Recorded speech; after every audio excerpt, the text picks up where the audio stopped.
केदारनाथ के पहाड़ी इलाके में फिर एक हेलीकॉप्टर उड़ता ताबूत बन गया। पिछले 45 दिनों में केदारनाथ घाटी में ये चौथा चॉपर था जो हादसे का शिकार हुआ।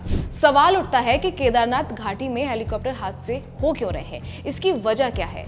आज मैं आपके लिए खास रिपोर्ट लेकर आई हूँ। नमस्कार, मैं खुशी चौधरी और आप देख रहे हैं एबीपी लाइव।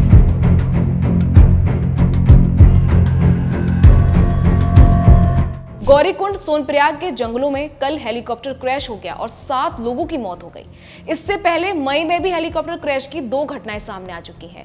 17 मई को केदारनाथ में हेलीपैड पर लैंडिंग से ठीक पहले एयर एम्बुलेंस क्रैश हो गई थी। वहीं 8 मई को उत्तरकाशी में गंगनानी में भागीरथी नदी के पास हेलीकॉप्टर क्रैश हुआ था।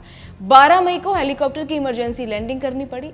हर हादसे के बाद बताया गया कि खराब मौसम की वजह से हेलीकॉप्टर क्रैश हुए। जीरो विजिबिलिटी को हादसे की वजह बता दी गई।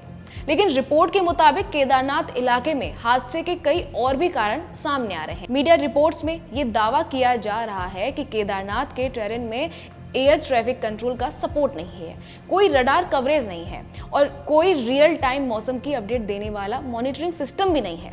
यानी पायलट हवा में उड़ा तो नीचे देखकर पहाड़ी रास्तों में अंदाजा लगाते हुए आगे बढ़ता है।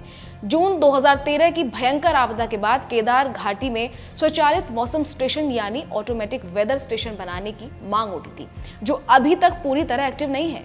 हादसे के पीछे केदार घाटी की जियोग्राफिकल लोकेशन भी एक महत्वपूर्ण फैक्टर है। दरअसल केदारनाथ धाम समुद्र तल से 11,750 फीट की ऊंचाई पर है, 3 तरफा ऊंची पहाड़ियों से घिरा है।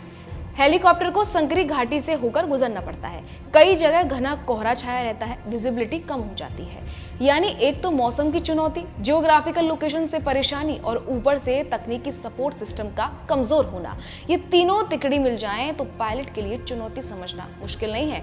जरूरी है कि ये आरोप प्रत्यारोप की जगह प्रशासन और एजेंसियां तुरंत एक्शन ले और केदारनाथ हेलीकॉप्टर रूट को सुरक्षित किया जा सके। खैर, फिलहाल इस खबर में इतना ही। बाकी तमाम अपडेट्स हम आपको देते रहेंगे। जुड़े रहिए हमारे साथ, देखते रहिए एबीपी लाइव।